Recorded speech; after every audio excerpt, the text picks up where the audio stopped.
শুভ সকাল। সবাইকে আমন্ত্রণ জানাচ্ছি মেরিল মিল্ক সোপার রাঙা সকাল অনুষ্ঠানে। আজকের দিনটি সকলের খুব সুন্দর কাটুক, ভালো কাটুক, এই প্রত্যাশা নিয়ে আজকের আয়োজনে আপনাদের সাথে আছি আমি সুস্মিতা। আচ্ছা, আমি আনিস। সুস্মিতা যেমনটি বলছিল, আপনাদের দিনটা নিশ্চয়ই অনেক চমৎকার যাবে প্রিয় দর্শক। শুভ সকাল আমার তরফ থেকেও। শুভ সকাল সুস্মিতা। শুভ সকাল তোমাকে। কেমন আছো বলো? ভালো আছি, তুমি কেমন আছো? আমি ভীষণ ভালো আছি। রাঙা সকালে যখন বসি তখন মনে হয় এক একটি সকাল, এক একটি দিন কিভাবে আমাদের জীবন থেকে চলে যাচ্ছে, তাই না? একদম তাই। এবং প্রতিটি সকাল যেমন চলে যাচ্ছে সেই সঙ্গে আমাদেরকে নতুন নতুন আশার আলো দেখিয়ে যাচ্ছে। এবং আশার আলো যারা দেখান তারাই কিন্তু আমাদের অতিথি হন। একদম তাই। আজও সেরকম একজন আলোকিত অতিথি আছে, পরিচয়টা তুমি করিয়ে দাও। চলো প্রিয় দর্শক, আমাদের আজকে রাঙা সকালের অতিথি নজরুল ইসলাম, বীর মুক্তিযোদ্ধা ও কৃষি গবেষক। শুভ সকাল স্যার। শুভ সকাল। শুভ সকাল। কেমন আছেন আপনি? আছি আলহামদুলিল্লাহ। আপনি একজন বীর মুক্তিযোদ্ধা, কৃষি গবেষক। আপনি আপনার কাজের মধ্য দিয়ে আসলে এগিয়ে গেছেন এবং কাজই আসলে আপনাকে আমাদের কাছে নিয়ে এসেছে। পুরো অনুষ্ঠান জুড়েই স্যার আপনার সঙ্গে গল্প করব, আপনার জীবনকে জানবো। আমরা একেবারে শৈশব থেকে আসতে চাই। আপনি তো আজকেও আমাদের এখানে এসেছেন গাইবান্ধা থেকে একেবারে। কেমন ছিল আপনার ছোটবেলা? আমি সর্বপ্রথম আমার মতো একটা নগণ্য ক্ষুদ্র গবেষককে যা আপনারা স্মরণ করেছেন, এর জন্য আমি রাঙা সকালের সবাইকে আন্তরিক ধন্যবাদ এবং শুভেচ্ছা জ্ঞাপন করছি। আচ্ছা জি, আমরা স্যার আপনার ছোটবেলা সম্পর্কে একটু জানতে চাই। শৈশবটা কেমন কেটেছিল? শৈশবটা আমি ছোটবেলায় ওই যখন ছোট ক্লাস 1-2-তে এরকম পড়ি, তখন ওই খেলাধুলে করতাম ছেলেদের সঙ্গে, বিভিন্ন হয়তো মানুষের কাছে আম পাড়ায় এসে বিভিন্ন এগুলোর সঙ্গে খুব জড়িত ছিলাম। আমি খুব চঞ্চল ছিলাম আর কি। আচ্ছা। তারপরে হয়তো ওই খেলাধুলাতে সব সময় আমি যোগ দিতাম। হাডুডু, দাঁড়িয়া বাঁধা, বৌসি, এই সমস্ত খেলাধুলা এবং নদীতে সাঁতার কাটা। নদীর আমাদের বাড়ির সামনে একটা নদী ছিল, এখন অবশ্য ওটা ভেঙে ওই যমুনা নদীর সঙ্গে যোগ হয়ে গেছে। ওই নদীটার নাম ছিল ঘাঘট নদী। এই ঘাঘট নদী সেরা একটা নদী ছিল। মাছের মানে খুব প্রচুর পাওয়া যেত ওখানে মাছ। এই আপনার একটা বাড়িতে লোকজন আসলে কিছুই নাই, সঙ্গে সঙ্গে একটা জাল নিয়ে যা ওই নদীতে, ওই আমরা খেয়াল জাল বলি যেটা আর কি। আর আপনারা হয়তো মুঠ জাল বলেন ওটা কোনো কোনো জায়গায়। ওই নিজের দুটো তিনটে দিলি অনেকগুলো খাওয়ার মাছ হয়ে যায়, নিয়ে এসে নিজেরা খাই, আত্মীয় স্বজন সারা যায়, এমন একটা জায়গায় আমরা ছিলাম। আমার বাড়ি থেকে ধরেন ফুলছড়ি যতটুকু, ফুলছড়ি উপজেলা, আচ্ছা, ততটুকু আমাদের ভরতখালিতে একটা নাম করা হাট আছে, গরুর হাট। আপনাদের ঢাকাতেও ওখান থেকে গরু আসে প্রতি বছর, ওটাও তো দূর। আর আমাদের উল্লা বাজার যেটা, যেখানে আমাদের প্রাইমারি স্কুল, হাই স্কুল আছে, সেটাও ওই একই দূরত্ব। আমরা মানে একদিনে মনে করেন যে উল্লা বাজারে ঢুকি, যদি ভরতখালি হাট হয় আবার ফুলছড়ি বাজারে যাই। ফুলছড়িটা মানে একটু মেইন ইয়ে ছিল আমাদের সেন্টার। ওখানে যেহেতু ফুলছড়িতে ঘাট ছিল, ওই দিক দিয়ে কিন্তু লাইন ছিল, স্টিমারে ঢাকার লোকজন যাতায়াত করতো বা ওই পঞ্চগড় থেকেও লোকজন আসতো। তো ওগুলো অনেক সময় ওই যে স্টিমারের লোক নামে, ওটা ওখানে একটা সিনারি হয় কিন্তু লোক নামার সময়। কারণ যে স্টিমার আসি চাপে না, সঙ্গে সঙ্গে কুলিরে লাফালাফি করিয়ে এই যে স্টিমারে উঠতেছে, এটা একটা ভালো সিনারি। আমরা অনেক সময় ওখানে দাঁড়িয়ে থেকে দেখতাম আর কি। নিশ্চয়ই স্যার, আপনারা যারা আসলে গ্রামে জন্মেছেন তারা ভীষণ সৌভাগ্যবান। দুরন্ত শৈশব পেয়েছেন, খোলা আকাশ পেয়েছেন, নদী পেয়েছেন, মাছ ধরতেন, চমৎকার একটা বিষয়। আমরা একটু পরিবারের কথা শুনতে চাই স্যার। পরিবারের কথা, বাবা মায়ের কথা শুনতে চাই, ভাই বোন। আমার দাদাকেও দেখেছি। আমরা যখন মোটামুটি বেশ বড়, ওই তখন আমার দাদা ছিল, বেঁচে ছিল। উনি খুব জ্ঞানী লোক ছিল এবং খুব জনপ্রিয় লোক ছিল। আচ্ছা। তো ওনার কিন্তু ওই যে আমাদের গরু ছিল মনে করেন 90 থেকে 100, এগুলা গরু। ওই যে হয়তো যেদিন আমাদের স্কুল ছুটি থাকছে, ওই চাকর 5-6টা আমাদের ছিল। ওই গরুগুলো ওই যে আমাদের ওই নদী পার হয়ে যায় দূরে, ওটা দ্বার বলে আর কি, ওখানে জমি ছিল আমাদের আরও। ওখানে নিজে গরু ছাড়ি দিয়ে ওগুলো চারাতাম, চারাবার ওই বিকালবেলা ওগুলো সব নিয়ে আসতাম, নিয়ে এসে নদীতে নামে দিলে নদীতে গোসল করলো, বাড়িতে এখন চাকররা ওর সঙ্গে সঙ্গে গরুর বাঁধার ব্যবস্থা করতো, ওগুলোর সঙ্গে জড়িত ছিলাম। তারপরে হয়তো গরুর ঘাস কাটা, গরুকে ভালো খাওয়ানো, মোটা তাজা করা, ওগুলোর সঙ্গে জড়িত ছিলাম। এমনকি ওই যখন যেটা সুযোগ পাইছি, এমনকি ওই যে নদীতে, আমাদের নদীতে নৌকা খেলা হইতো প্রতি বছরে, আচ্ছা ওটা একটা প্রতিযোগিতার ইয়ে ছিল। আমরা ওখানে নিজেরাও নৌকা খেলতাম এবং দেখতাম। আচ্ছা আচ্ছা, এইগুলা গেল। জি তা আমার ধরেন দাদা ছিল 3 জন। আমার দাদা হচ্ছে মেজো আর কি, আচ্ছা আচ্ছা আর সব বড় একজন ছিল, আর একজন দক্ষিণ পাশে ছোট ছিল। তো আমার দাদারা কিন্তু একটু কানে কম শুনতো, আচ্ছা যেটা কথা, 3 ভাই কানে কম শুনতো। আচ্ছা তো আমার অন্য 2 দাদার ছেলেরাও সবারই একটু করে কানে কম শোনা ইয়ে আছে, কিন্তু শুধু আমার আব্বা এক বাপের এক ছেলে ছিল, আমার আব্বা আবার কানে কম শুনতো না। আমরাও মোটামুটি 4 ভাই 2 বোন কানে কম শুনতাম না। হ্যাঁ, তো ওই যে আমার দাদা আবার আমাদের পড়াশোনার ব্যাপারে খুব শাসন করতো। আচ্ছা এবং আমার যা আম্মা ছিল, আমার আম্মা একটু বলা যায় যে আমার ওই আব্বার চেয়ে একটু লেখাপড়া বেশি ছিল। আচ্ছা আম্মা আমাদের পড়াশোনা নিজেই করাইতো ছোটবেলায়, 4 ভাই কি পড়াইতো, 2 বোনকে। হ্যাঁ, তো আমরা পড়াশোনা করি, সকালে করিয়ে নাস্তার টাইম হলে নাস্তা খাই, তারপরে আবার স্কুলে যাওয়ার সময় হয়ে গেলি ওই আমার দাদা চিল্লি শুরু করবে যে ওদের তাড়াতাড়ি স্কুলে পাঠাও। ওই স্কুলে চলে গেলাম, স্কুলে যা ক্লাস করলাম, ক্লাস করিয়ে তারপরে আমরা কিন্তু বিশেষ করিয়ে আমার জীবনটা গেছে এমন, বাড়িতে আমি পড়ার বেশি সুযোগ পাইনি। আচ্ছা আমার স্কুলে স্যাররা যেটা বুঝেছে ওটাই আমার মেমোরিতে থাকছে, আমি পরের দিন যা ওটাই পড়া দিতে পারছি। আচ্ছা 6 ভাই বোনের মধ্যে আপনার অবস্থান চতুর্থ। আমার অবস্থান ধরুন 1 ভাই 1 বোন, 2 ভাই 1 বোন আমার বড়। হ্যাঁ। আচ্ছা আর তার ছোট আমি, জি। তার ছোট একটা বোন, তার ছোট আরেকটা ভাই। আচ্ছা, তো ভাই বোনদের সঙ্গে সম্পর্ক কেমন ছিল? না, আমাদের ভাই বোনদের সঙ্গে যতদিন আমার ভাইরা, এখন 2 ভাই মারা গেছে, এখন 2 ভাই আমরা আছি, ওই ভাইদের সঙ্গে সম্পর্ক খুবই ভালো ছিল আমাদের।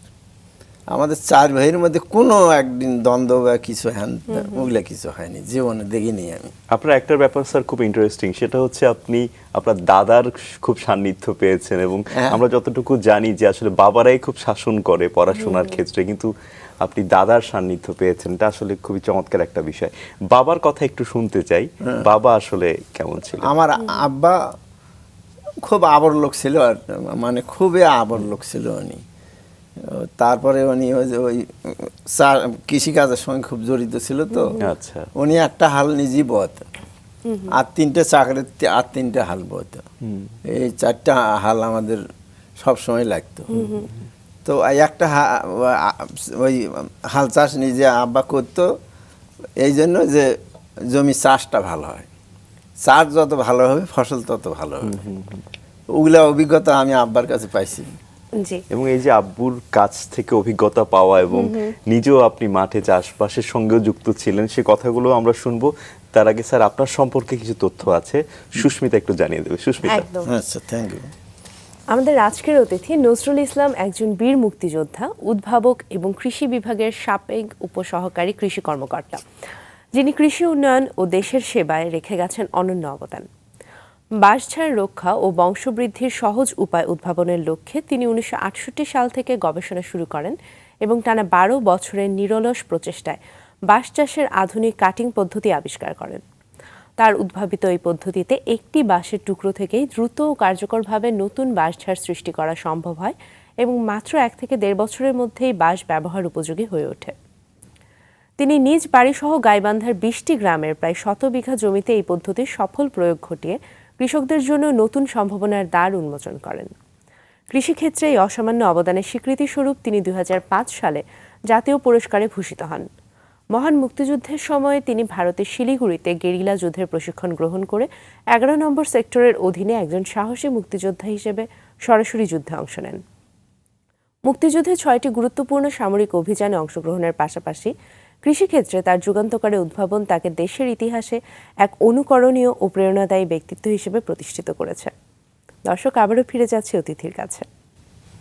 স্যার, আপনার বাবার থেকেই মূলত এই যে কৃষির ব্যাপারে আপনার অনুপ্রেরণা পাওয়া, সেই ব্যাপারে আমরা শুনছিলাম, আরো বিস্তারিত শুনতে চাই। জি, ওই আব্বা ওই যে সবসময় ওই যে হাল চাষ করতো, যে জন্য আগে তো পাকিস্তান আমলে এই ইরি ধানের চাষ তো আসেনি, জি, তখন আমাদের দেশি আউশ ধান চাষ হতো, পাটের চাষ হতো। তো ওই সবসময় ওই আব্বা ওই যে একটু সঙ্গে করে নিয়ে যেত, নিয়ে যা ওই দেখে দিত যে এইভাবে এইভাবে করতে হবে চাষ কাজ। করলে ভালো হয়, এইভাবে জমি নিড়িয়ে পাট কিভাবে কি ডিস্টেন্সে রাখলে পাট ভালো ফল পাওয়া যাবে, এইগুলো আব্বার কাছে আমি শিখছি। এবং ধান যে ছিটাতে হয়, তখন তো ছিটিয়ে বোনা ছিল, তো ওই আব্বা সবসময় আব্বাই বুনতো। তো মাঝে মধ্যে আব্বা ওই আমাকে বলতো যে আজকে একটু তুমি ছিটাও, বীজটা তুমি ছিটাও। আমি ওই যে ছিটাতাম, আব্বা পরে যখন জ্বালাতো তখন দেখতো যে সুন্দর হয়েছে, তোমার মানে ছিটানোটা খুব ভালো হয়েছে, আচ্ছা, তুমি এই কাজটা ভালো শিখছো আমার মতো। সবাই কিন্তু ধানের বীজ ছিটাতে পারে না, খুব আছে। কারণ যেমন সরিষার বীজ ছোট, সরিষার বীজটা এত ছোট, ওটা এত মানে ক্যাপাসিটি করে ছিটান লাগে যেন সব জায়গাতে এক সমানভাবে পড়ে। আচ্ছা, তা নাহলে এমনি এক জায়গাতে বেশি হয়ে পড়বে, তো ওগুলো ওই সরিষাগুলো নষ্ট হয়ে যায়। তারপরে তিলের বীজ খুব ছোট, ওগুলা ওইভাবে মানে পলিসি করে ছিটাতে হয়। হাতের একটা মানে রিমোটের মতো হাতে যে কন্ট্রোল, ওই ছিটানো কন্ট্রোলিং ক্যাপাসিটিটা আমি ভালো শিখছিলাম আব্বার কাছে। বাহ, চমৎকার। পড়াশোনার পাশাপাশি চলছে কৃষিকাজ, বাবার কাছে থেকে হাতে খড়ি নেওয়া কৃষিকাজে। আপনার স্কুল জীবন সম্পর্কে একটু শুনতে চাই, যে আপনি বলছিলেন যে স্কুলেই পড়াশোনা যা করার স্কুলেই করে ফেলতাম। স্কুলেই, কারণ বাড়ির সময় হতো না, এই জন্যেই আব্বার জমি ছিল বেশি, তো ওই জন্য হয় কি আমাদের ওই এলাকাটাতে যখন বন্যা আসে, জি, সব জমি ডুবে যায়। তারপরে যখন পানি শুকানো শুরু হয়, তখন ওই যে আপনার দেখা যাবে যে অনেক জমি একসঙ্গে জেগে যায়, বুঝলেন না? তো তখন ওই জমিতে মানে ওই সময় কিন্তু লেবার পাওয়া খুব হয়, দুষ্কর হয়। কারণ হলো আমাদের আরও যে দুটো শরিক আছে, তাদেরও তো ওই জমি অতগুলো করে জমি, আমাদের যত জমি ও দুই শরিকরে অতগুলো করে জমি। এই জন্যে লেবার নিয়ে একটা বেশ শুরু হয় ওই সময়, ঝামেলা হয়, কম্পিটিশন, বুঝলেন না? কারণ আমাদের লেবার লাগে সারা বৎসরে, আর ওনাদের লেবার সারা বৎসরে লাগে না, যেহেতু আব্বা একাই। তো এই যে আমরা 4 ভাই তো লেখাপড়ায় থাকি, ওদের কিন্তু কোনো ছেলেবেলার লেখাপড়া হয়নি, আচ্ছা, টোটালি নেই। শুধু আমরাই 4টা ভাই বোন একটু লেখাপড়া শিখছি। এটা আমার দাদা এবং এই যে আমার আম্মা, তাদেরই ভূমিকা ছিল। হ্যাঁ, স্যার, আপনি যখন আমি একদিন স্কুল কামাই করছিলাম, আমার মনে আছে, ওই দিন শুধু আব্বা আমাকে মার দিয়েছিল। আচ্ছা, আমার জীবনে আর কোনোদিন আব্বা আমাকে মারেনি। জি, এই যে সুন্দর একটা শৈশব সুস্মিতা, কিন্তু এর মধ্যে আবার চলে এলো মহান মুক্তিযুদ্ধ। আপনি তখন যতটুকু আমরা জানি 10ম শ্রেণীর একজন শিক্ষার্থী ছিলেন। স্যার, কেমন দেখেছিলেন এবং আপনি সেই অল্প বয়সে মুক্তিযুদ্ধে অংশগ্রহণ করেছিলেন? আমি তো তখন যখন ওই যুদ্ধ শুরু হলো, তো প্রথম অবস্থায় তো আমি যাই নাই, মনে করেন যে অন্তত 1 মাস হয়ে গেছে। তো ওই দেখা গেছে যে ওই সময়টার মনে হলে এখনো আমার চোখে পানি আসে, যে কি দিন গেছে। আচ্ছা, হয়তো মনে করেন যে আমাদের বাড়ির সম্মুখ দিয়ে একটা রাস্তা ছিল, ওই রাস্তা দিয়ে ওই মিলিটারি যাতায়াত করতো। তা ক্যাম্প ছিল ফুলছড়িতে, আমাদের একবারে বাড়ির নিকটে, মানে ½ কিলো এতটুকু ডিস্টেন্সে। ওরা যখন ওই ছাদের উপরে উঠতো, তখন ওখান থেকে মনে করেন যে আমাদের বাড়ির ভিতর পর্যন্ত দেখা যেত। আচ্ছা, ওগুলো তো খুব হাই, 3 তলা 4 তলা পর্যন্ত আছে। তা ওই আর্মিরা হয়তো আসলো, দেখা গেছে এই আমাদের এলাকার লোকজন, মেয়ে ছেলেপেলে জীবনের মানব রক্ষার্থে এমনকি পাট ক্ষেতের মধ্যেও যা লুকাতে বাধ্য হয়েছে, কারণ পাটের আবাদ ছিল আমাদের প্রচুর, 3 শরিকেরই। ওই এর মধ্যে যা লুকিয়ে হলো জীবন রক্ষা করছে। আমরা ওইভাবে দৌড়েছি। আচ্ছা, একদিন আমি হাটে গেছি, আমাদের নিজের কুশের গুড় ছিল, গুড় আমরা মারতাম তো নিজেরাই, কুশের আবার ছিল খুব আখের। তো ওই আমি 5টা গুড় নিয়ে গিয়ে বাজারে নিয়ে গেছি, নিজে ওই একটা মানে দোকানের পাশে ওই গুড়টা রাখিয়ে আমি ওখানে দাঁড়িয়ে আছি। অ্যাট এ টাইমে কে জানি আসি বললো যে মিলিটারি ঢুকছে হাটের মধ্যে। মিলিটারি ঢুকছে, তখন এই লোকজন সব দৌড় এই দিকে, কারণ এই দিক দিয়ে ওরা ঢুকছে, সব লোক দৌড়। এই যে আমার গুড়গুলো ওই দিক গড়ি যাচ্ছে, আচ্ছা যা আর একজনের সুপারিগুলো গড়ি যাচ্ছে, কেউ আর কারো জিনিস দেখার কোনো সুযোগ নেই, বুঝলেন না? তারপরে যাই হোক, ওখানে যে চেয়ারম্যান ছিল, ওনার নাম আরমান মিয়া, প্রবীণ চেয়ারম্যান, উনি ওই যে ওনাদেরকে নিয়ে এসে চাটা খাওয়ায় ওখান থেকে বিদায় করে দিছে। পরে আমি ফিরিয়ে আসি, দেখি যে আমার গুড়গুলো বিভিন্ন জায়গায় পড়ে আছে।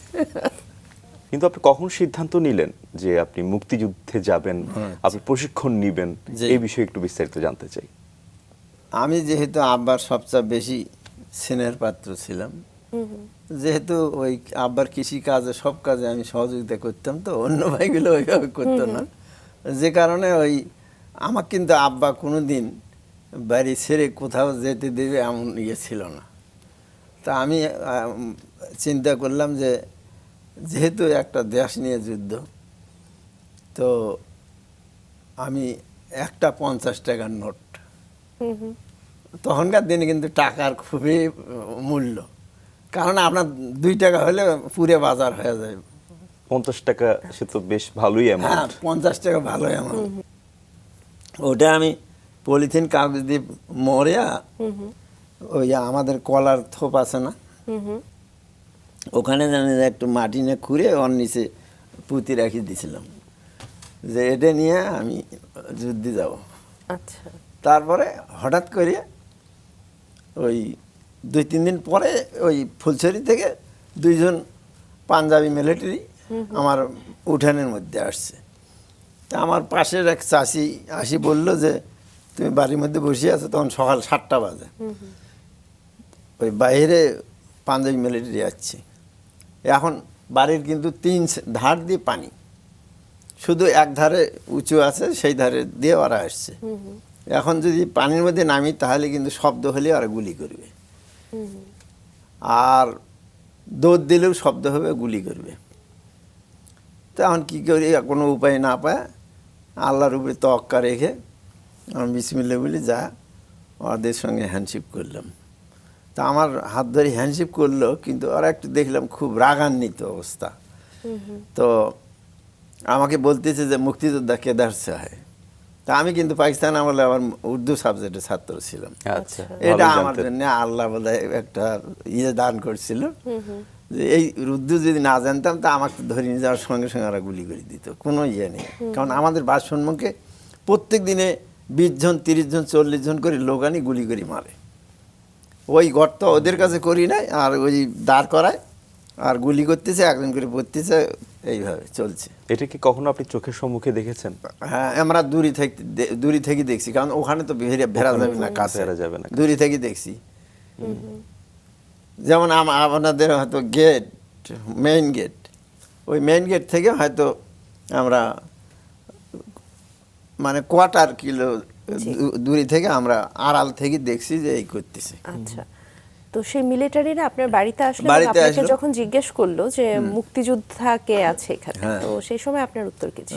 তখন আমি বললাম যে কেদার সে মুক্তিযোদ্ধা হয় তোম মেরা অন্দর মে দেখিয়ে, আমি বলি একটা আর্মির হাত ধরিয়ে খুব শক্ত করে ধরে টানিয়ে আমি বাড়ির ভিতর মুখে নিয়ে এসেছি। আচ্ছা, আর একজন পিছিয়ে আসছে। তো এর ঘাড়ত হলো মোটর গান, আর ওদের আরেকজনের ঘাড়ত ছিল চাইনিজ রাইফেল। আচ্ছা, তো বাড়ির মধ্যে যখন আসলো, তখন মিলিটারি হঠাৎ করে আল্লাহর তরফ থেকে বোধহয় ওটা একটা হুকুম হয়ে গেছে। ও আমাকে বলতেছে যে আপ ছাচ্চা হয়, ছাচ্চা হয়।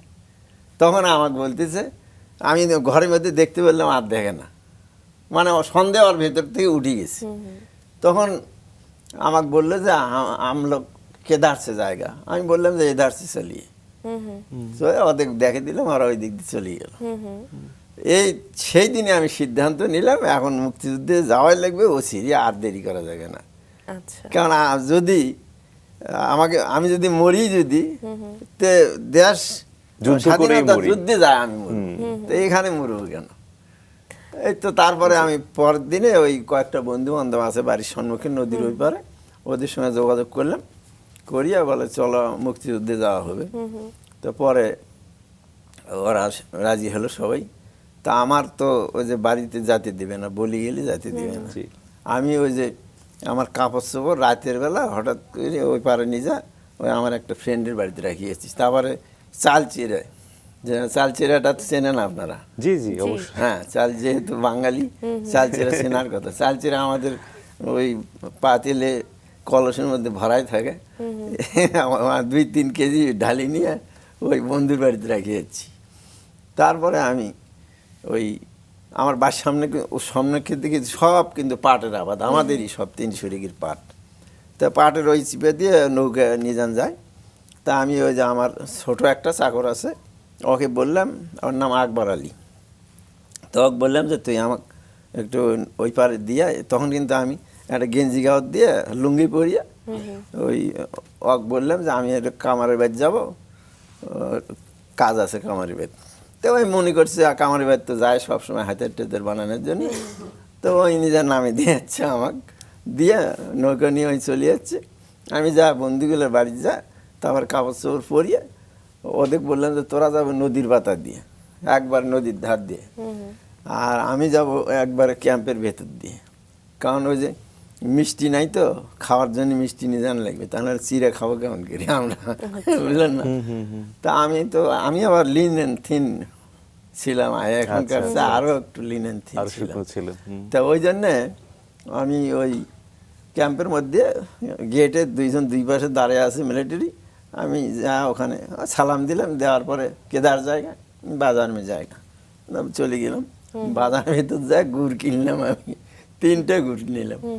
নিয়ে এখন ওই বাজারের মধ্যে দেখি মিলিটারি অনেক সরে আছে, ঘোরাঘুরি করতেছে।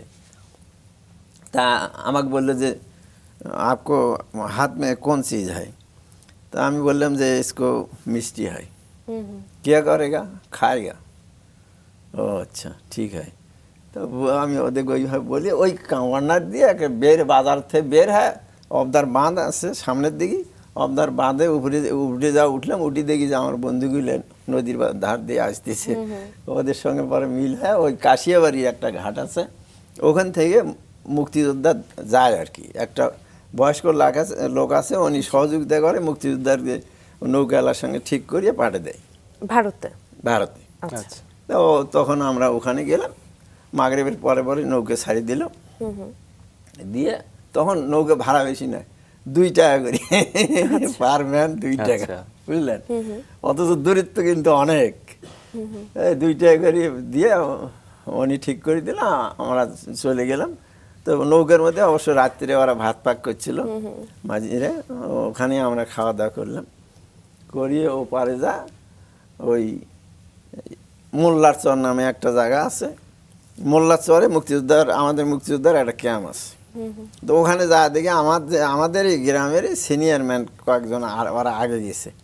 তো ওরা আমাদের দেখি বললো কি তোরা আসছো? বলে আসছি তো ভাই।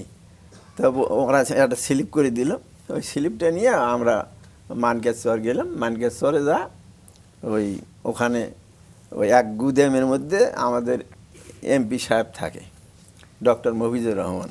আচ্ছা।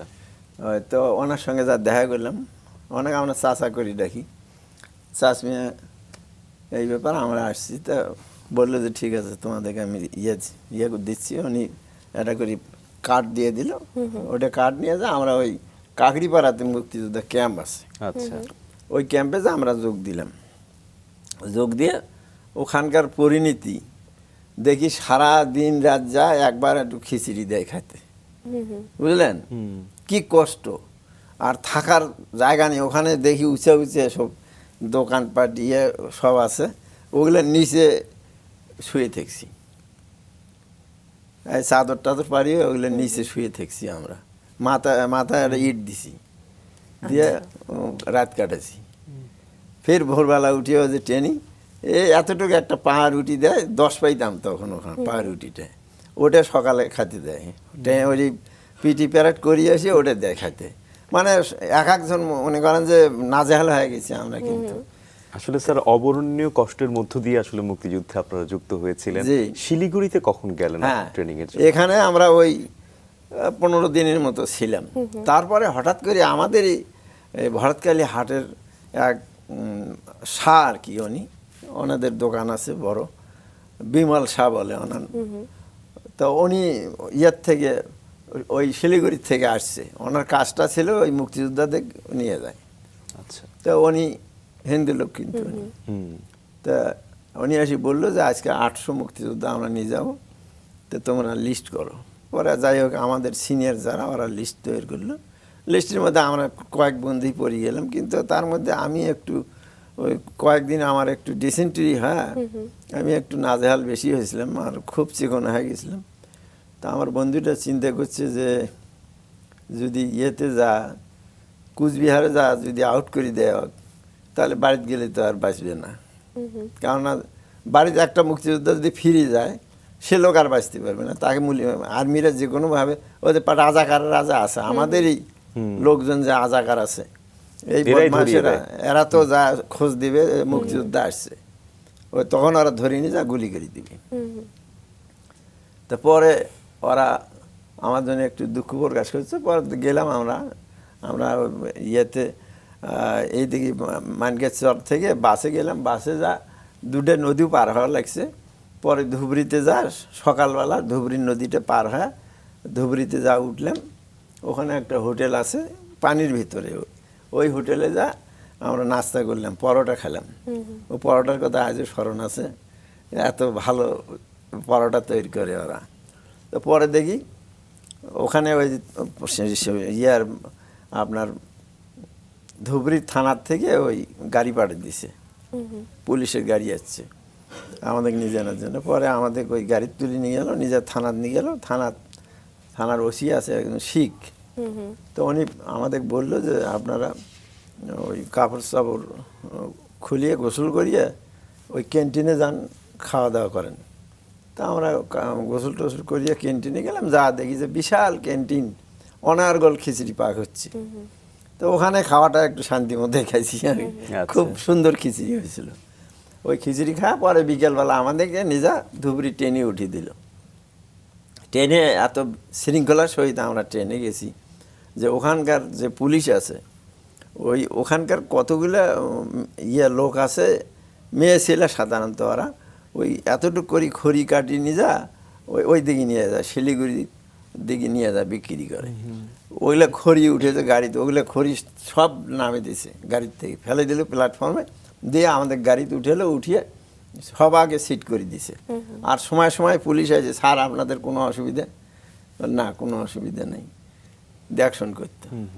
পরে আমরা গেলাম কুচবিহারে, নামলাম কুচবিহারে।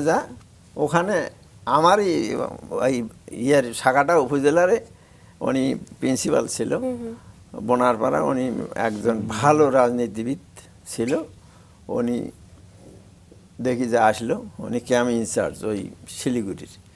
উনি আসে বাছাই করবে, লাইন করছে। সর্বপ্রথম এসে আমাকে বুকে থাপড়া দিয়ে নিয়ে নিচ্ছে। আল্লাহর কি শিলিগুড়িতে ট্রেনিং নিতে চলে গেল। তারপরে উনি বাছাই করে থিয়ে উনি চলে গেল। অনেকেই কিন্তু ছাঁটাই হয়েছে ওখানে। পরে শিলিগুড়িতে গেলাম, ওখানে যা আবার ডাক্তার আছে, ওখানে ডাক্তার আমাদের ফির মেডিকেল করলো, করি টরিয়ে ওখানেও আমি টিকছি। আচ্ছা, আমার এই চঞ্চলতার জন্য আমাকে দেখি সব জায়গাতে আমি পাইছি। তো কতদিনের ট্রেনিং করলেন? ট্রেনিং মাত্র 28 দিন হয় ওখানে। আচ্ছা, 28 দিন ট্রেনিং করিয়ে যুদ্ধের জন্য বের করে দেয়। আপনি যুদ্ধে 11 নম্বর সেক্টরে যুদ্ধ করেছেন। তো কার আন্ডারে ছিলেন ওখানে? জি, যে ওখানে আপনাদের কার sector আন্ডারে যুদ্ধ commander কে করেছেন ছিল? তাই না? ও আমাদের কমান্ডার ছিল ওই যে আমিনুল ইসলাম সুজে, আচ্ছা আচ্ছা, তার আন্ডারে আমরা ইয়ে যুদ্ধ করছি। এবারে একটু সেই অভিজ্ঞতার কথা জানতে চাই যে যখন 11 নম্বর সেক্টরের অধীনে আপনারা যুদ্ধ করছিলেন, জি। সেই সময় আসলে কতটা ভয়াবহ পরিস্থিতি দেখেছেন বা সম্মুখ সেটা যুদ্ধের তো অভিজ্ঞতা মানে আপনাদের না, হয়েছিল? আমাদের কিন্তু আবার ওই সরাসরি আর্মির সঙ্গে সম্মুখ যুদ্ধে যাওয়া নিষেধ ছিল। আচ্ছা আচ্ছা। কারণ আমাদের হলো গেরিলে, আমরা ওই ওদেরকে ডিস্টার্ব দেবো, হয়তো এই রাস্তা দিয়ে ওরা যাতায়াত করে, আমরা ওই সাইডে আসিয়া একজন রেখি করে যাবে, রেখি করে যায়, তারপরে আমরা ওখানে এমবুশ করব রাত্রে এমবুশ করিয়ে ওখান থেকে মনে করেন যে হয়তো একটা গাড়ি যাচ্ছে, সঙ্গে সঙ্গে ফায়ার করে দিয়ে ওখান থেকে ভাগালাম আমরা, আচ্ছা, বুঝলেন না? তাতে 2-4 জন আর্মি মারা যায়। আর পরে ওরা আসি ফির ওই জায়গার মধ্যে বেশি আর্মি ঢুকিয়ে মনে করেন যে ওই এলাকা শুদ্ধে বাড়ি টুরি পুরি টুরি নাশ করে দেয়। এগুলো ছিল আর কি, দুর্দশা কম যায় নাই। জি, আপনাদের অনেক অবদান, অনেক আত্মত্যাগের পরে আসলে আমরা স্বাধীনতা অর্জন করলাম এবং সেই সময় আপনি ছিলেন 10ম শ্রেণীর ছাত্র। তো স্বাধীনতা পরবর্তী সময়টাতে আসলে কি করলেন? পরবর্তী সময়ে ওখান থেকে যুদ্ধ থেকে আসার পরে আমরা ফিরে আসলাম যেমন বাড়িতে, ফিরে এসে এখন সামনে পরীক্ষা, পড়াশোনা করলাম, এদিকে একটু সংসারও দেখা লাগে।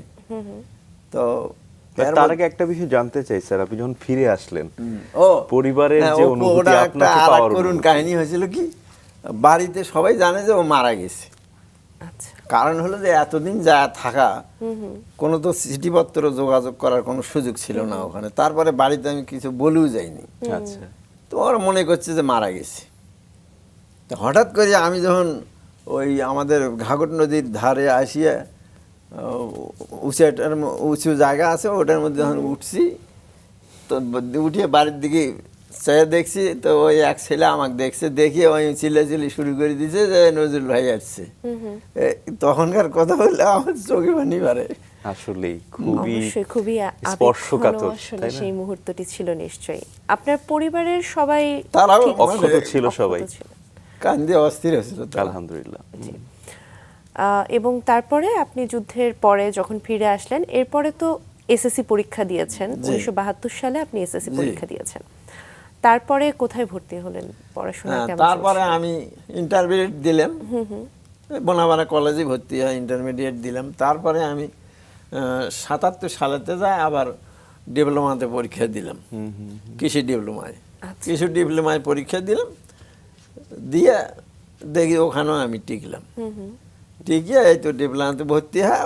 ডিপ্লোমাতে যাও আমি, আমার এমন মানে মনটা জেদি ছিল যে আমাদের কিন্তু ওই ডিপ্লোমাতে ট্রেনিং যেগুলো প্র্যাকটিক্যাল ক্লাস করাতো, ওগুলো কিন্তু একেবারে হাতে কলমে কৃষি কাজ করা লাগতো, আচ্ছা জমি নিড়েল লাগতো, পাট ধোয়া লাগতো, কলার বাগান করার জন্য মাদা তৈরি করা লাগতো, কলার বাগান লাগানো লাগতো। এগুলো সব কাজ আমাদের হাতে করাইছে। তো ওই কাজগুলো আমার চেয়ে আর কেউ পারদর্শী ওখানে ছিল না ওই ইনস্টিটিউটের মধ্যে। যেহেতু আপনি ছোটবেলা থেকে এই কাজগুলো জি, দেখেছেন, আমার করেছেন, অভিজ্ঞতা আগে থেকে ছিল। ছিল। আর ওখানে বড় বড় লোকের ছেলে আছে, মনে করেন দিনাজপুরের দিকে থেকে যেগুলো আছে, এগুলো হলো বড় বড় 500, 600, 1000 বিঘে জমির ছেলে, মালিকের ছেলে। এরা তো আসে একটু ভদ্র, ওগুলো তো কিছু করা নেই ওরা। আর আমার তো এগুলো করা অভ্যাস আছে। হয়তো একসঙ্গে নিরে যাচ্ছি, আমি যায়া ওই দিক থেকে আবার ফিরে আসবো, ওগুলো জমি তো লম্বা লম্বা, এত আমার হাত চলছে। জি, আসলে জীবনের প্রত্যেকটা ধাপে ধাপে আপনি ভীষণ সৌভাগ্যবান ছিলেন। এই যে মুক্তিযুদ্ধ করতে গিয়ে আপনি এক ধরনের দ্বন্দ্বে ছিলেন যে আপনাকে নেবে কিনা, অসুস্থ ছিলেন, জি। এবং জীবনের প্রত্যেকটা ক্ষেত্রেই কিন্তু আপনি সিলেক্ট হলেন। এই যে পড়াশোনা শেষ করার পরে যখন কাজে আসলে যুক্ত হলেন এবং একটা পর্যায়ে আসলে বাঁশের বংশবৃদ্ধি নিয়ে আপনি আগ্রহ প্রকাশ করলেন যে গবেষণা করবেন, কাজ করবেন, এর নেপথ্যে একটা গল্প আছে। আপনার দাদার মৃত্যুর সময় আপনি উপলব্ধি করলেন যে বাঁশের বংশবৃদ্ধি কতটা গুরুত্বপূর্ণ। এটা বোধহয় স্যার 1968 সালের কথা। 68 সালে আমরা একটু শুনি গল্পটা একটু। ওই দাদু মারা যাওয়ার পরে ওই দিন রাত থেকে আমার চিন্তা ভাবনা হলো যে এই যে বাঁশের সমস্যা, এটা তো আমার মতো অনেকেরই আছে, অনেক গরিব মানুষ আছে তাদের বাঁশ নাই।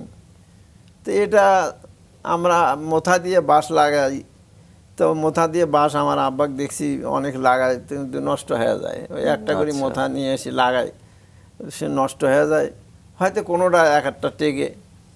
তো আমি চিন্তা করলাম যে এদের একটা নতুন কোনো প্রযুক্তি বের করা যায় কি না, আল্লাহ আমাকে তৌফিক যদি দেয় আমি এটার উপরে শ্রম দেব, দেখি একটা নতুন প্রযুক্তি বের করা যায় কি। তখন কি স্যার বাঁশ পাওয়া যাচ্ছিল না এমন কিছু কি, মানে সংকট? না, বাস যার ছিল তার বিস্তর ছিল, আচ্ছা, আর যার ছিল না তার একটাও নেই। তার ওই যে চাওয়া বাস না হয়তো কিনে কোড়াই করে আনি ইয়ে করা লাগতো। আপনার কাছে কি বাঁশ ছিল না তখন? আপনাদের বাস ছিল, কিন্তু হয় কি ওই মানে কবরের যে সমস্ত বাঁশ ব্যবহার হয় ওটা একটু ম্যাচুরিটি ভালো না হলে নরম হয়, ভেঙে পড়ে, খুব তাড়াতাড়ি ভেঙে পড়ে। আচ্ছা, এই জন্যে ওই ম্যাচুরিটি বাঁশের জন্যে আমাদের ঝাড়ে না থাকায় বা আমাদের চাচাদের ঝাড় থেকে ইয়ে করি সংগ্রহ করে ইয়ে করা হয়েছে, আচ্ছা, দাফন কামন করা হয়েছে। তো ওই তখন আমার ওই চিন্তা ওইভাবে আসলো যে এটাকে আমি মেহনত দিতে থাকি, দেখি কতদিনে আর কোনো প্রযুক্তি নতুন পাই কিনা। আচ্ছা, ওই প্রত্যেক বছরে একটা করে বাঁশ লাগাই। তো বাঁশ তো সাধারণত আমি জানি যে খাড়া করেই লাগায়, তা ওই বাঁশ আমি ওই কেটে আনিয়ে ওই ইয়ে করে 2-3টা করে ইয়ে সহ দাঁড় করে লাগাই, কিন্তু বাঁশ দেখি হয় না, আচ্ছা। খালি নষ্ট হয়ে যায়। তারপরে এইভাবে 11 বছর আমি খাটছি, হয় না। তারপরে 12 বছরের বার যখন, ওই সময় আমি ওই রাতে রাতে চিন্তা করলাম যে এতদিন তো দাঁড় করি বাঁশ লাগালাম, তো এবারকার বাঁশটা একটু যদি শয়ে লাগাই তাহলে কি হয় দেখি। তারপরে আমি বাঁশ কেটে নিয়ে এসে ওইরকম প্রসেস করে নিয়ে বাঁশ ওই নালা কেটে নিয়ে ওর মধ্যে শয়ে দিয়ে নালাটা ঢেকে দিলাম, আচ্ছা। দিয়ে ওখানে একটু রস পানি দিছি, আমি সেচ দিছি।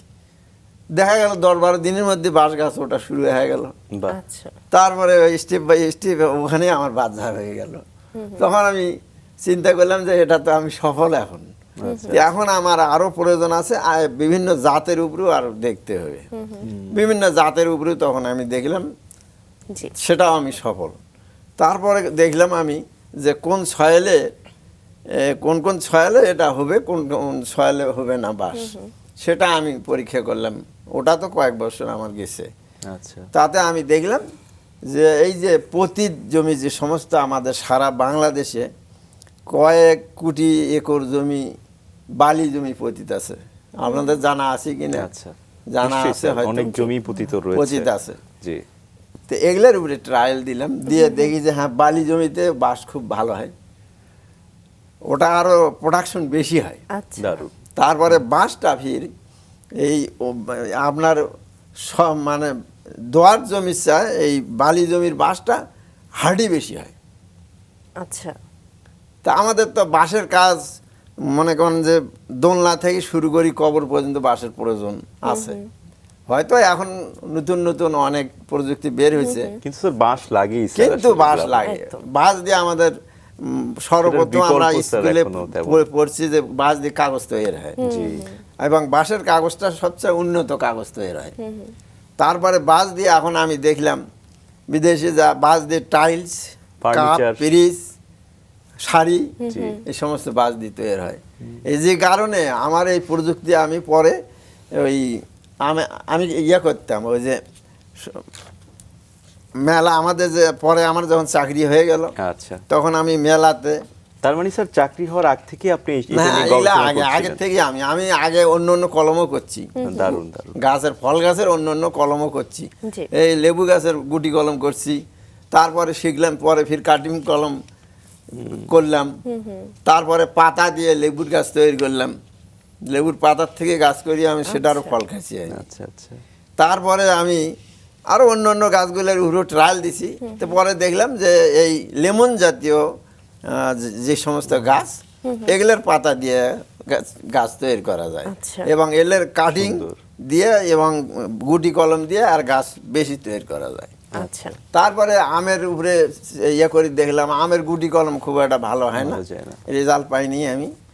তারপরে আমি আমের পরে করলাম কি, ওই ছোট আমের চারা, ওই চারার মাথা কেটে দিয়ে ওরে উপরে ওই আমের 6 ইঞ্চি একটা সাইন নিয়ে এসে ওরে মাথাতে আমি গ্রাফটিং করলাম। করি দেখা গেল ওটা এই মনে করেন যে 15 থেকে 20 দিনের মধ্যেই জয়েন্ট হয়ে গেল, হ্যাঁ গাছ বাড়া শুরু হয়েছে। এখনো আমি আমার বাসাতে একটা গাছ কেটে ফেলছি আমার বাসায়, ওটা 12টা জাত লাগানো ছিল।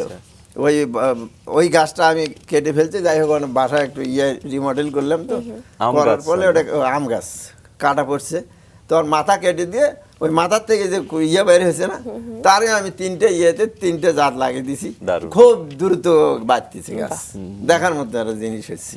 বাহ। তো আপনি এইসব গবেষণাগুলো তো বলছিলেন যে চাকরিতে যোগদান করার আগে থেকে আমি, এবং চাকরিতে যোগদান করলেন 1979 সালে। 79 সালে, 1979। এবং তারপর থেকে দীর্ঘ 36 বছরের চাকরি জীবন। জি। তো এই 36 বছরে তো বিভিন্ন অভিজ্ঞতার সম্মুখীন আপনি হয়েছেন। হ্যাঁ, অভিজ্ঞতার সম্মুখীন হয়েছি। কৃষকদের সঙ্গে যখন মাঠ পর্যায়ে কাজ করতেন, তাদের থেকে আসলে কোন কোন বিষয়গুলো? আচ্ছা, মাঠ পর্যায়ে কাজ করতে গিয়ে আমি দেখলাম যে ধান আর পাট করে এই সমস্ত দিয়ে বেশি হচ্ছে না, আয় হচ্ছে না কৃষকের। তো পরে আমি চিন্তা করলাম যে এনাদের দিয়ে তরি তরকারি আর ওই কিছু ফলমূলের চাষ যদি করান যায় তাহলে মনে হয় আয়টা বেশি হবে। তখন আমি ওই কৃষকদেরকে পরামর্শ দিতাম। একবার 88 বন্যা হয়ে গেল, হওয়াতে দেখা গেল যে সমস্ত ধান নষ্ট হয়ে গেছে কৃষকের। তো এক কৃষক বাইতে ভাই এসে আমাকে বললো যে নজরুল ভাই, আপনার তো কৃষির উপরে খুব অভিজ্ঞ, তো ওই আমার জমি তো ধান সব নষ্ট হয়ে গেল, এবার বাঁচবো কী করি? তা আমি পরে বললাম যে আমি যা জমিটা দেখলাম, দেখিয়ে অনেক বললাম যে ভাই, আপনার এই জমিটা ক্ষীরের বীজ আমি সংগ্রহ করে দেবো, আমি করে দেবো, আপনার করা লাগবে না, আপনি এটাতে ক্ষীরে লাগাবেন, ক্ষীরে লাগিয়ে দেখেন কীরকম প্রোডাকশন হয়। আচ্ছা। তা ওনার ওই জমিটাতে ক্ষীরে লাগিয়ে দিলাম। দেওয়ার পরে এইরকম ক্ষীরে বিক্রি করলেও লোক মনে হয় যে দিনে 20,000 25,000 করে ক্ষীরে বিক্রি করছে। ক্ষীরা তো স্বল্প টাইমের ফসল এবং খুবই জনপ্রিয়। হ্যাঁ, তাতে পড়ায় মনে করেন যে আমার লাখের উপরে চলে গেছে। এইভাবে আমি ওই যে অন্য কোন কৃষক তরমুজের আবাদ করেছি। আচ্ছা। তরমুজ করি আমি সর্বপ্রথম আমার জমিতে তরমুজ করছিলাম 74 সালে, যখন হলো ওই বন্যা হলো, হয় আমার ওই একটা জমিতে বালি পড়ে গেছিলো, ওই জমিটা হলো প্রায় 4 বিঘার মতো। একটা প্লটে বালু পড়লে ওই জমিটাতে করলাম কি, আমি কিছু অংশ ওই জাপানিদের কাছে থেকে, গাইবান্ধাতে জাপানি অফিসার ছিল ইনস্টিটিউটে, তো ওনাদের সঙ্গে যোগাযোগ করিয়া ওনারা দেশ থেকে বীজ আনিয়ে আমাকে দিল, তরমুজের বীজ নিয়ে এসে আমি তরমুজ লাগালাম। লাগানোর পরে গাছ হয়ে গেল। তারপরে একদিন জাপানি কল দিলাম যে আপনি আসিয়ে একটু দেখি যান। তো পরে জাপানি আসলো আমার বাড়িতে, আসিয়ে নাস্তাও করলো আর ওগুলো দেখলো। নাস্তা কি খেলো, দই খেলো সেদিন, আর পরোটা খেলো, বুঝলেন। পরে ওরা আমার দেখে ওরাও তরমুজ লাগাইছে গাইবান্ধা, আমার গুলো দেখে ওরা বেশি খুশি, আপনার এটা খুবই ভালো হয়েছে। অর্থাৎ স্যার আপনি সবসময় আসলে কৃষকদের জন্যই কাজ করছেন। হ্যাঁ, আমি রাত 10টা পর্যন্ত মাঠে ঘুরছি, রাত 10টা পর্যন্ত আমি মাঠে ঘুরছি। কেননা আমি ফিল্ডে যখন ইডির আবার শুরু হয়, তখন দেখা গেছে যে হঠাৎ করে একটা দেখবেন যে ডিপ মেশিন খারাপ হয়ে গেছে। ডিপ মেশিন খারাপ হয়ে গেলে তো ওখানে আমি তার ওই ডিপটা খোলাছি ওই হাতায়, ড্রাইভারের হাতায় খোলা, কোন জায়গায় কি হয়েছে আমি ধরতে পারছি। আমি ওটা ওই পাশটা কালেকশন করে আনে ওটা লাগিয়ে দিয়ে আবার স্টার্ট করে দিয়ে তারপরে আমি মাঠ থেকে গেছি। আমার একদিন রাত 11টা বাজে গেছে একটা ডিবে। সত্যিকারের মানুষটা আসলে স্যার এমনই হয়, তারা আসলে কৃষকদের মুখে হাসি ফোটান, কাজ করে যান। স্যার এই যে আপনি বাঁশ নিয়ে দীর্ঘ সময় গবেষণা করেছেন একেবারে চাকরিতে যুক্ত হওয়ার আগ পর্যন্ত, চাকরিতে যুক্ত হওয়ার পরেও তো আপনার বাঁশ নিয়ে আপনার চিন্তা ভাবনা ছিল, এবং আমরা যতটুকু জানি গাইবান্ধা বেশ নদী ভাঙন অনেক বেশি হয় ওই জায়গাটা, সেক্ষেত্রে আসলে বাঁশ কি গুরুত্বপূর্ণ ভূমিকা রাখে? হ্যাঁ, বাঁশ গুরুত্বপূর্ণ ভূমিকা রাখে। যে নদীর ধার দিয়ে যদি বাঁশ বেশি লাগান যায়, তো বাঁশের শিকড় কিন্তু ওয়াটার লেভেল পর্যন্ত যায়, যে কারণে অনেকটা ভাঙনের থেকে রোধ করা যায়। তারপরে ঝড় শুরু হলে ওই বাঁশের উপর দিয়ে ঝড় গড়িয়ে যায়, আপনার বাড়ির কিছুই হবে না। আচ্ছা, তার মানে আমাদের দেশে যেহেতু নানান রকম প্রাকৃতিক দুর্যোগ আমরা দেখি বিভিন্ন সময়, তো সেই দুর্যোগের ক্ষেত্রেও মোকাবেলার জন্য বাঁশ একটা গুরুত্বপূর্ণ ভূমিকা রাখে।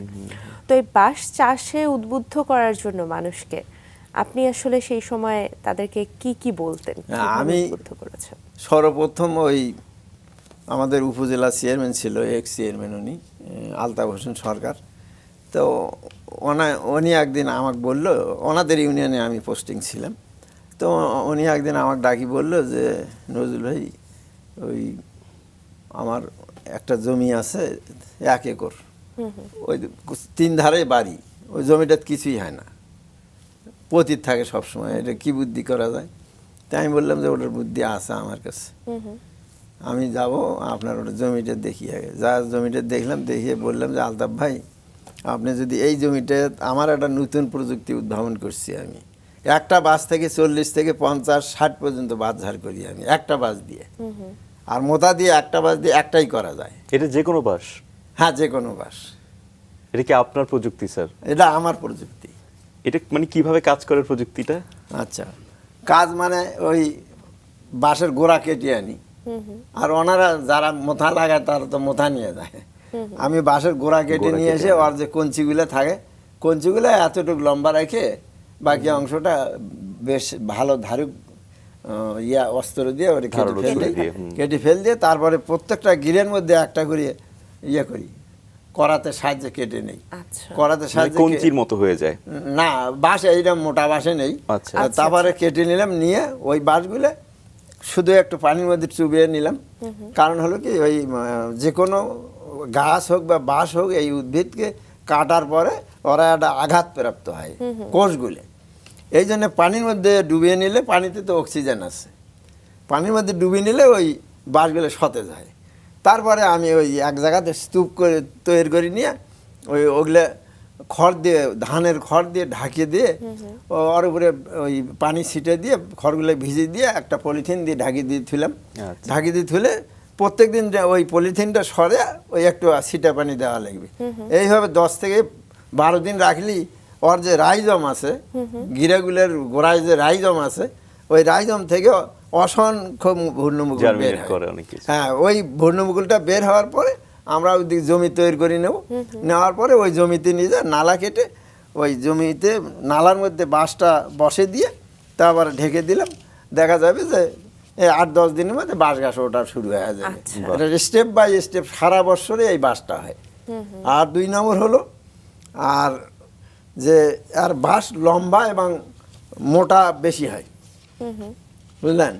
কিন্তু ওই আমরা যেটা মোথা দিয়ে লাগাই, অচ্চা এটার গ্রোথ খুব বেশি, আর আমার এই বাঁশটা সারা বছর বের হয়। এরকম প্রযুক্তি সারা বিশ্বের মধ্যে আমি কোথাও আর দেখিনি। চমৎকার। এবং স্যার, শুধু বাঁশ না, আপনি এছাড়া গাইবান্ধা জেলাতে খেজুর, 12 মাসি খেজুর এবং চা চাষ নিয়েও কাজ করেছেন। হ্যাঁ, খেজুর নিয়ে কাজ করছি। আমি হজে গেছিলাম যখন, তখন ওখান থেকে যে আমি 22 কেজি খেজুর নিয়ে এসেছিলাম, গাছ থেকে পাড়িয়ে আনছে, ওই খেজুর নিয়ে এসেছিলাম আর কি। তো ওই খেজুরের থেকে আমি কিছু মনে করেন যে 2-4 হাজার বীজ বের করছিলাম। বের করিয়ে খেজুরের, তখন আমার তো জার্মিনেশন সম্পর্কে জানা ছিল না। তারপর আমি যাই হোক ওই বীজগুলো বের করে রোদ দিলাম। রোদ দিয়ে পরে যখন গরম সিজন আসলো একটু, তখন আমি ওই বীজগুলো ওই একটা করে পাত্রে ভিজিয়ে নিয়ে সারা রাত রাখলাম। রাখার পরে ওই পানিটা নিংড়ে নিয়ে ওটা আবার ওই 1 ঘন্টা 2 ঘন্টা রাখিয়ে দিলে ওই বীজটা একটু ঝরঝরা হয়ে যায়। ওই বীজটা আমি করি কি, ওই দিয়ে একটা মানে প্লাস্টিকের কৌটার মধ্যে রাখিয়ে ওর নিচে এবং উপরে ওই কিছু টিস্যু পেপার দিয়ে ফ্রিজের মধ্যে রাখিয়ে দিই। নর্মালে রাখিয়ে দিলে দেখা যায় যে 4-5 দিনের মধ্যে ওটা জার্মিনেশন হয়ে গেছে। জার্মিনেশন হলে তারপরে মনে করেন যে আমি একটা বালতির মধ্যে বালি নিয়ে ওর মধ্যে ওই বীজগুলো বসে দিলে ওখানে গাছগুলো হয়ে যায়। হয়ে গেলে দেখা যাবে দিনকে দিন গাছ সুন্দর হয়ে উঠছে, মানে দেখার মতো একটা সিনারি হয়। আপনার কৃষিক্ষেত্রে এত অবদানের জন্য 2005 সালে আপনি জাতীয় পুরস্কারে ভূষিত হয়েছেন, সেই সম্পর্কে একটু শুনুন। 2005 সালে আমাদের অঞ্চলে ওই হতো, কৃষি মেলা হয় না আমাদের। আচ্ছা, কৃষি মেলাতে আমার একটা স্টল ছিল এই মানে উপরে, প্রযুক্তির উপরে। আচ্ছা, এই স্টলটা আমি ছাড়া আর কেউ চালাতে পারে না, কোনো অফিসারও পারে না এটা। কারণ এটার উপরে আমি গাছের জীবন বৃত্তান্ত সব বক্তব্য দিই ওই স্টলে। দারুণ। একটা করে করে আইটেমের উপরে বক্তব্য দেই আমি। তো ওই প্রথম হলো একটা ওই যে আপনার লাকসাই প্রযুক্তির একটা মেলা হয়েছিল, ওটা এরশাদের আমলে হয়েছিল। তো লাকসাই প্রযুক্তির মেলাতে আমি যেহেতু ওই স্টল দেই, স্যার ডিডি স্যার জানে, তা আমাকে ডিডি স্যার ফোন করে নিয়ে আসলো গাইবান্ধা, নিয়ে এসে বললো যে নজরুল ওই লাকসাই প্রযুক্তির মেলা হবে, ওখানে সব ডিপার্টমেন্টের একটা করে স্টল দিবে, আমাদের স্টলটা ওই তোমারই স্টলটা দেওয়া হবে। আচ্ছা, তো তুমি এটার জন্য কি কি লাগবে, কয় টাকা লাগবে আমার কাছে নাও, নিয়ে ওটা তৈরি করো। তারপরে আমি যাই হোক সঙ্গে একটা লেবার নিয়ে ওই জিনিসগুলো মেধা খাটে তৈরি করলাম। 42টা আইটেম আমি তৈরি চমৎকার করছিলাম। স্যার, আসলে আমাদের হাতে সময় খুবই কম, হ্যাঁ, কম। আর বেশি সময় নেই। এই যে পুরস্কার পাওয়ার অনুভূতিটা কেমন হ্যাঁ, ছিল আপনার? পুরস্কার পাওয়ার অনুভূতি, যাই হোক এটার পেছনে সর্বপ্রথম ছিল গাইবান্ধা যে ডিসি ছিল তখন তপন চন্দ্র মজুমদার, ওখানে আমি ওই বাঁশের শো করছিলাম। আচ্ছা আচ্ছা, তখন তপন চন্দ্র মজুমদার ওই বাঁশের উপরে কথা বললো যে এই নজরুল সাহেব যে বাঁশের প্রযুক্তি যেটা আবিষ্কার করছে এটা অত্যন্ত লাভজনক এবং অত্যন্ত ভালো আমাদের দেশের জন্য।